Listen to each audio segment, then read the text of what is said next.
ਕਹਿੰਦਾ ਜਿਹੜਾ ਚਾਈਨਾ ਦਾ ਬੰਦਾ ਨਾ ਜੰਮਦਾ ਵਾ ਉਹਦੀਆਂ ਅੱਖਾਂ 40 ਦਿਨਾਂ ਬਾਅਦ ਖੋਲਦੀਆਂ। ਇਹ ਹੁਣ ਸੱਚ ਹੈ ਕਿ ਝੂਠ ਹੈ, ਇਹ ਕਨਫਰਮ ਕਰਨਾ ਚਾਹੁੰਦੇ ਆ ਯਾਰ 40 ਦਿਨਾਂ ਤੋਂ ਪਹਿਲੇ ਤਾਂ ਕਤੂਰੇ ਦੀਆਂ ਖੁੱਲ ਜਾਂਦੀਆਂ ਤੇ ਚਾਈਨਾ ਦੀਆਂ ਵੀ ਉਸੇ ਟਾਈਮ ਹੀ ਖੁੱਲੀਆਂ। ਇਨਸਾਨ ਦਾ ਬੱਚਾ ਆ ਇਹ ਕਿਦਾਂ ਹੋ ਸਕਦਾ? ਇਸ ਗੱਲ ਦਾ ਨਹੀਂ, ਇਹ ਕਿ ਖਾਨ ਸਾਹਿਬ ਇਹ ਗੱਲ ਕਹਿ ਰਹੇ ਜੀ 40 ਦਿਨਾਂ ਬਾਅਦ ਅੱਖਾਂ ਖੋਲਦੀਆਂ ਤੇ ਹੁਣ ਪਤਾ ਨਹੀਂ ਦੇਖਿਆ ਕਿਤੇ ਇਦਾਂ ਸੁਣਿਆ ਕਿਸੇ ਕੋਲ ਸੁਣਿਆ ਹੈ ਹਾਂ ਸੁਣਿਆ ਵੀ 40 ਦਿਨ ਬਾਅਦ ਬੱਚਾ ਅੱਖਾਂ ਖੋਲਦਾ। ਮੰਨਣ ਦੀ ਨਹੀਂ ਗੱਲ ਆ। ਤੂੰ ਨਰਚ ਕਰਨਾ ਰ ਚਾਈਨਾ ਕਰ ਨਹੀਂ ਨੈਟ ਵਿੱਚ ਕੀ ਲਿਖਾਂਗੇ ਆਪਾਂ?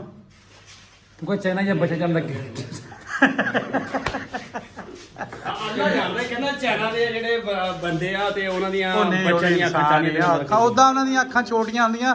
ਉਹਦਾ 40 ਸਾਲਾਂ ਦੇ ਵੀ ਦੇਖ ਲਓ ਉਹਦੀਆਂ ਪੂਰੀਆਂ ਨਹੀਂ ਖੁੱਲੀਆਂ ਹੁੰਦੀਆਂ ਕਿਉਂਕਿ ਉਹਨਾਂ ਦੀਆਂ ਅੱਖਾਂ ਚੁੰਨੀਆਂ ਹੁੰਦੀਆਂ ਨਾ। ਇਹਦਾ ਖਾਨ ਸਾਹਿਬ ਕਹਿ ਰਹੇ ਆ ਜੀ 40 ਦਿਨਾਂ ਬਾਅਦ ਬੱਚਾ ਦੀਆਂ ਅੱਖਾਂ ਖੁੱਲਦੀਆਂ। ਮੈਂ ਜਦੋਂ ਜਵਾਨ ਦਾ 40 ਸਾਲ ਦੀ ਉਮਰ ਹੋ ਜਾਂਦੀ ਚੰਗੀ। ਮੌਲਵੀ ਸਾਹਿਬ ਇਦਾਂ ਹੀ ਆ 40 ਦਿਨਾਂ ਬਾਅਦ ਅੱਖਾਂ ਖੁੱਲਦੀਆਂ। ਵੇਖੋ ਕੁੱਤੇ ਦੇ ਨਸਲ ਚ ਹੋਣਗੇ ਨਹੀਂ ਨਹੀਂ ਇਨਸਾਨਾਂ ਦੀਆਂ ਇਦਾਂ ਨਹੀਂ ਹੈਗੀਆਂ।